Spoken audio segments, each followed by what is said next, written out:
So, I saw some movies recently, which I usually do not do. I love movies. You guys are probably getting sick of me saying I fucking love things so much, because it seems like I'm saying that in every video I do, right? Love this, love that, love the other, love my hat, love my dog. Anyway, I love movies, but I got fucking 4 kids and a job. And quite honestly, I usually just don't have the time for movies, especially to go to the movie theater, because I've got to use money that I don't really have, and I've got that, 2 to 2.5 hours of time, and then I've got to tack on the travel time to the theater, and I've got to tack on, because I never get there like right on time to the movie, because I'm always like in a panic over being late to things like that. So we've got to show up like 20 minutes early, right? And then there's previews, which add to the runtime. So we're looking at a good like 3 or 4 hours out of my day if we're gonna go see a movie. And then if we get the tickets, the cheap ones we can get are like $8 a piece. So that's 6 of us. It's a whole thing, right? So we usually do not go, but I had the opportunity. I've been getting the opportunity every once in a while to see the movies at a greatly reduced cost. And I was able to check out both Captain Marvel movies, Captain Marvel and Shazam, and I gotta say, they're pretty good movies. I enjoyed them. So I'll talk about those today. I'm going to start by saying, and you probably picked this up already if you were paying attention to that sort of thing, but not necessarily. That I was, as far as comics goes, always a big DC fan.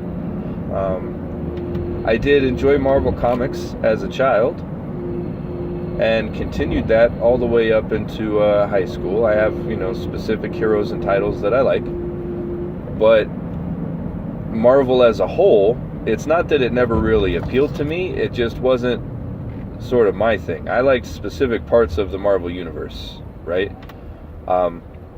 So the Marvel Cinematic Universe was kind of big for me, because like nobody ever gave a shit about Thor, and then they gave us a Thor movie as like the 3rd movie out of their cinematic universe, right?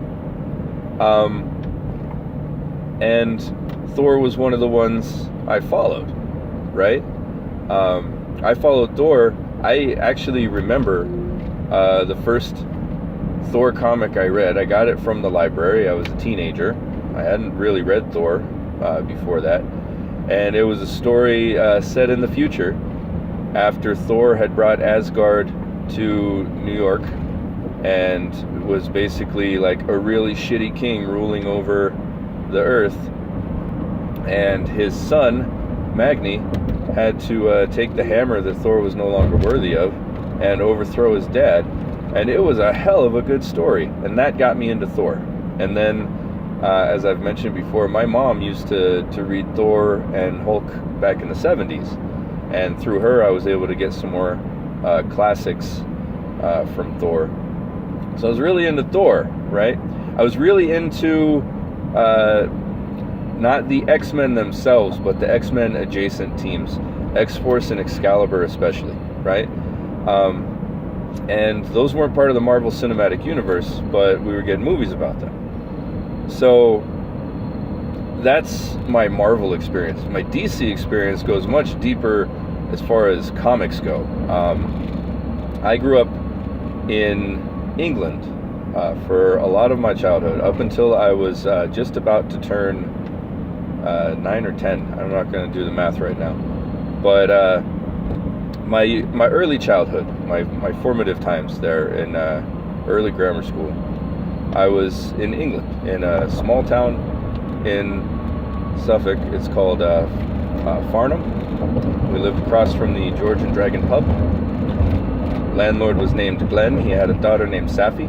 I accidentally poked her eye out with a stick while we were playing swords. I got in trouble for that. Later, he built a bike ramp out of a picnic table. I broke my nose when I went off of it. I can't prove that that was intentional, that he did that, but I always kind of felt like it was when I was like 5 or 6. So, anyway, I grew up in England. My source of comics, my dad was in the Air Force, so when we would go to the Air Force base to do our shopping, that's where I would get my comic books, because they had the American comics in the current month, and a lot of the local shops didn't have that. They had certain issues of American comics, but they were usually, a month or 2 out of date. So I read DC Comics because that's what they were stocking. Batman, Aquaman, Green Lantern, those were the big ones there. And as far as Marvel goes, it was Excalibur, which was, funny enough, set in England. That was the one I was reading from Marvel. And then X-Force, when we got back to the United States, had started, and I started reading that as well. Because when you're a little kid, all of those fucking muscles and pouches look a lot cooler, right? So, anywho, Captain Marvel, I'm going to say Carol Danvers, so I don't want to get confused, is another thing that everyone probably already fucking knows, so it doesn't really need to be explained in the video. I'll just touch on it very briefly. Shazam is Captain Marvel, and some of us older or semi-older guys are just used to calling him Captain Marvel. He pretty much goes by Shazam now. There's a legal issue involving trademark, and him with DC coming out of Fawcett Comics, even though he predated, I guess DC didn't have a trademark, and then Marvel had the trademark on Captain Marvel, even though he died, and they rarely used him. So it became a sort of thing where, just like a I don't know all of their legal details. I'm not a lawyer, but the point is, now they call him Shazam. I think the last time in anything major that I saw him referred to as Captain Marvel was in Young Justice. Season 1 of Young Justice, he was a member of the Justice League. They still referred to him as Captain Marvel. He's going by Shazam now. So when I say Captain Marvel, I'm referring to Carol Danvers, unless I am specifically mentioning someone else, and I'll use their name. Okay, so so Carol, I got my first taste of her. Actually, I didn't know her connection to the Marvel family. So I came into Marvel Comics when I was doing like Avengers and crossover with the different characters and everything, because I was familiar with the X-Men family of books. I knew about Miss Marvel, because Miss Marvel is how Rogue got her flight and super strength, right? Rogue, before, she could just absorb the powers of other mutants, and then they'd go into a catatonic state for a little bit. Well, with Miss Marvel, she held on a little bit too long, and so when she was holding on to Carol, she got her powers permanently, right? That's all I really knew about Carol Danvers.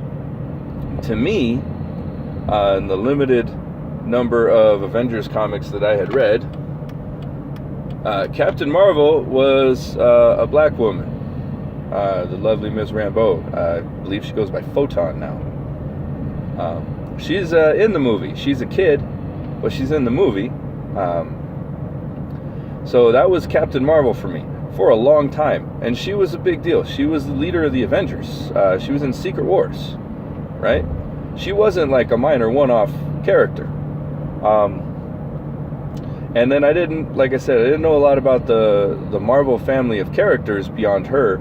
I believe, I'm not sure, I recall though, during one of her early appearances, that I believe it was the Thing, Ben Grimm, and he said, he mentioned something along the line of there being like someone else that already went by Captain Marvel, and then him saying that he was pretty sure Captain Marvel would be okay with it. We're talking about Marvel. So the movie for me was pretty fresh, because I didn't know a whole lot about Carol, just little bits here and there. I didn't know a whole lot about the Captain Marvel family of comics or the Captain Marvel mythology. I was going in really fresh. I have read some of the newer stuff since she became Captain Marvel, and because I have a million kids, she was one of the main characters on the Superhero Squad, which was a children's cartoon with exaggerated body styles for all of the characters. It was very fun. She was the liaison between the superheroes and S.H.I.E.L.D. in that. She was still Miss Marvel at the time, wearing that black bikini costume with the golden lightning bolt on it. So when I came into the movie, I knew a few things. I knew about the Kree. I knew about the Skrulls. I knew about S.H.I.E.L.D. And then everything else was up in the air for me. The stuff that I've read from the newer Captain Marvel stories, mainly through my daughters, they're super into Captain Marvel lately, and so I've been exposed to those comics because I always read the comics that they're reading as a supportive thing. So they're really good comics, but they didn't really inform my knowledge of what was going to go on in the movie. The movie was great. There were a few parts where it was clearly like, banking on nostalgia. That is to be expected. It's the same problem I have with Stranger Things. Stranger Things is great, don't get me wrong, but there are certain parts of Stranger Things where, like, that exists only to remind you that it's the 80s and that's something that happened in the 80s, right? That happens a few times there. Really, though, that's early on when she gets to Earth. Overall, there's I don't want to spoil it because it's still, like, getting watched, but there's a twist I didn't really see coming. I had an inkling that the twist might be there, but then I wasn't too sure about it. And then when it happened, it was very satisfying. The lead Skrull, he is also excellent. I love his mannerisms, his cadence to his voice and everything. He's very fun in his portrayal, and I enjoy that. Now on to the other Captain Marvel movie, Shazam. Shazam is a fucking goofball, and that's fantastic, because that's exactly what he should be. So the thing about Shazam is, I gave you like my history of Marvel comics for my knowledge of Captain Marvel. So my knowledge of Shazam was actually similarly sparse. Shazam to me was more of an argument winner. When people talk about someone taking down Superman, he's the trump card you always pull. It was like, aha, but he's the strongest Superman, and he's as fast as Superman, but also he's magic, which Superman is weak against. It's a nerd thing. It's dorky. I'm not 100% proud of it, but that's mainly my knowledge of Shazam is coming from. The New 52, he was retconned in as a founding member of the Justice League. I did not like that. and it wasn't like I didn't go protest it. I had a lot of problems with the New 52 continuity, and so I didn't really follow a lot of the New 52 continuity. So anything new that we got about his character, I didn't really catch. I did in the post-Flashpoint animated movies. That's where I learned a lot of the New 52 stuff that I had missed out on, because they are very related in character. I saw that like they added in the Marvel family by using his foster families, right? But that was, I think, a pretty cool touch as far as having like Mary Marvel and Captain Marvel Jr. and all of them. It was a good way to bring them all together, but I never claimed to be an expert on the DC Captain Marvel family. More like, and this is a common experience, I'm sure there are some hardcore Captain Marvel fans out there, but the common experience that I've seen is that he's important to the history of comics. He's important to the history of DC's comics and their various acquisitions of more independent characters over the years. So he's someone that everybody knows about, but it's very rare to find someone who is like specifically following him, right? Now, his nemesis, Black Adam, does not appear in this movie. We'll make sure everybody knows that. Black Adam does not appear, but they're working on a Black Adam movie. That's going to be amazing. Black Adam, very popular character. I would dare say that after the events of 52, not the New 52, but 52, the comics event where they did weekly DC Comics.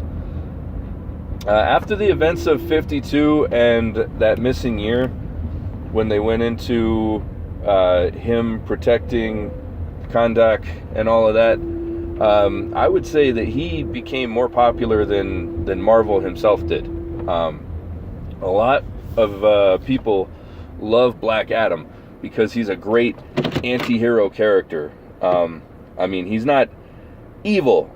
He's a dark reflection of Captain Marvel. So that's my experience with Captain Marvel.